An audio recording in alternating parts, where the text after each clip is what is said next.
is hurting. Yes. So what do we do about that?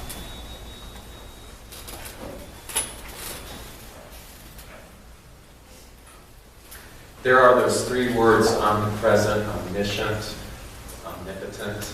And we think that when we see those words and that when we read those words, that we understand those words.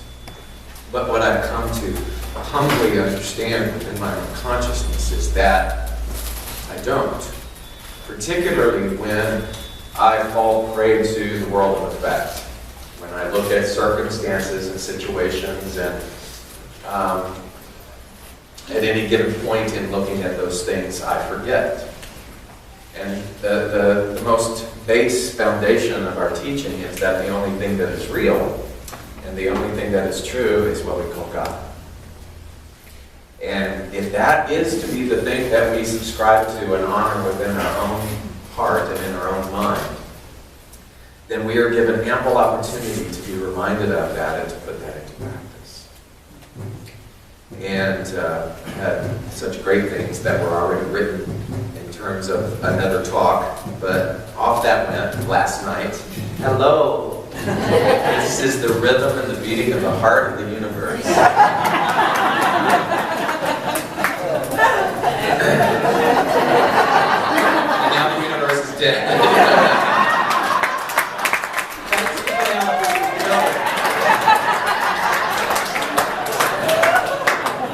And we will resuscitate it this morning. So if you watched the news, of course, you saw the verdict that came in the Trayvon Martin case. And as is a sign of the times, with us who live in social media, of course, social media explodes with all of the opinions and the voices of that. And I came across a quote this week that just kind of floored me because I thought it was so brilliant. And it was actually from somebody you may know called Terry Cole Whitaker, who used to be a minister in this movement. And she said, "What you criticize, you get to keep." What you criticize, you get to keep. When I read that, I marveled at how that's very succinctly, very poignantly, but also very directly tells us that the things that we look at and criticize from a place of separatism, we hold on to. You know, it's kind of like the "you spot it, you got it" kind of syndrome. That the things that we criticize and judge are the very things within us that are being called for us to examine and to do the work in. What we criticize, we keep. And there are times when we think that we are above and beyond that in our teaching. And it's so humorous and it's so sobering when we see that that is actually something that all of us in this human experience are working on constantly. I went to a conference this week. They had asked me to come, and the producer in me was just appalled by this conference, And so as I sat in my producer ego appalledness on the front row, I said, "What are you doing? What are you doing?" Because it was so easy to judge all of the foibles and all of the rawness and stuff that was taking place throughout this particular event. And I was like, wow, you need to look at this, David, because I was in complete judgment. Complete and total judgment. And such thoughts as, boy, this is, have I stayed too long at the fair? Boy, this is a conference that needs to be put to sleep. Boy, oh boy, I mean, just on and on and on, not things that I would be proud of. And I'm definitely not going to share it to the public. But these thoughts that were going through my head, and as I sat there and I became aware of them, I went, look at what you're doing. Look at what you're doing. You are trying to set your standards or your ideals upon another organization or another group's experience. Who do you think you are? Who do you think you are? And why do you think that you know better? And as I began to look at the very elderly population of this particular organization, what I came to finally, thankfully, realize is that everybody has their tribe.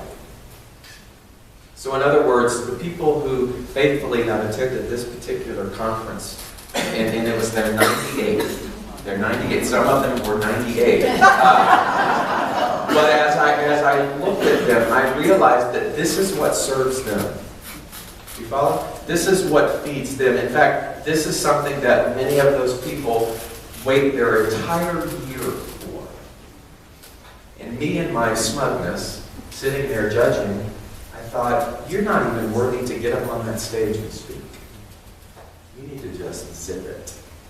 And so I had a little come to Jesus, Buddha, Krishna, Muhammad moment in my chair. And I said, you need to humble yourself. Because what you criticize, you get to keep.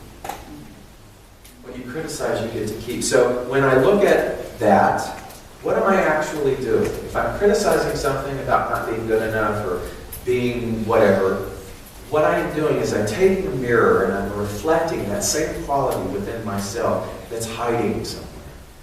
Because if it wasn't there, then I wouldn't be so charged by it. And I think that if there's anything that we talk about over and over and over again, it's this idea of separatism. And how separatism becomes the poison that takes away from us the beauty and the reverence and the understanding of this teaching of life itself. So Dr. Martin Luther King said, darkness cannot drive out darkness. Only light can do that.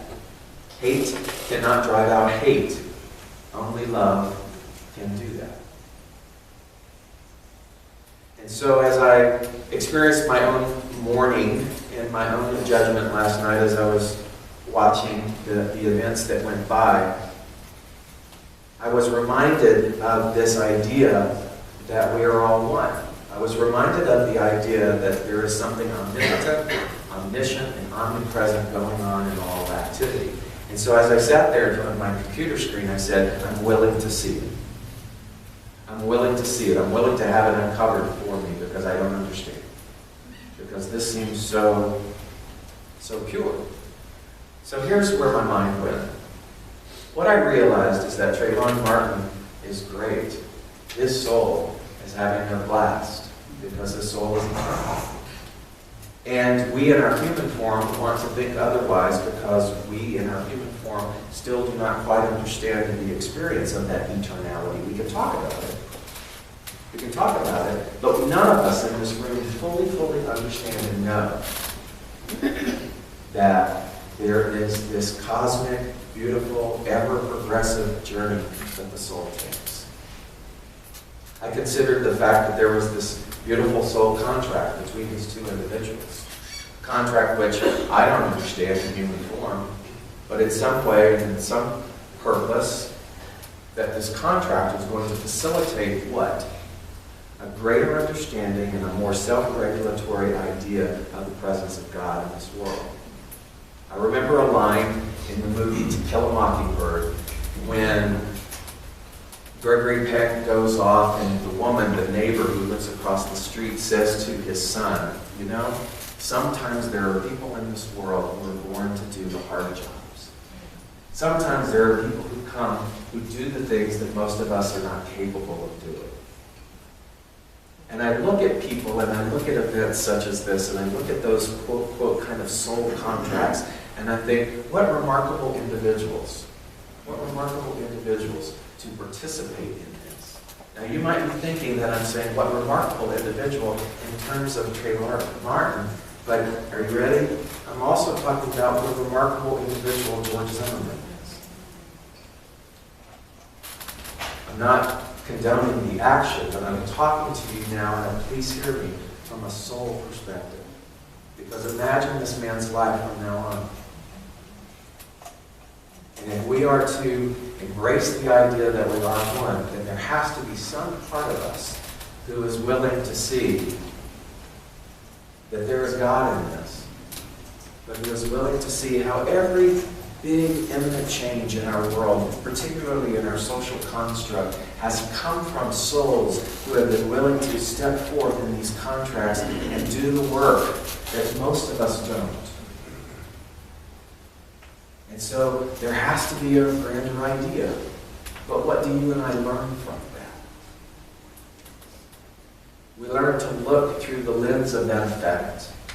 And we learn to, and we subscribe to the idea of searching deeper. If there's anything that I want you to take away from your spiritual experience, is that you have a willingness to go deep. To go deep. I was talking with someone the other day, and they said, you know what's so amazing about being, quote, quote, a light worker or a change agent in this world, is that you have to work on, first and foremost, your own crap. You have to be willing to do the work personally before you and I can ever step forth onto a platform or an interaction of relational ideas and exchanges and offer any kind of good or substance if we're not willing to do our own personal work. And so what do you think then that this event, whatever your opinion is about this event, what do you think that it has to do with you personally? Because it does. Sometimes we might sit in our lofty tower of consciousness and think that world events are separate from us if something is taking place in another part of the country or even across the world. But the truth is that everything that takes place, we are a part of it. So how does this affect you and I?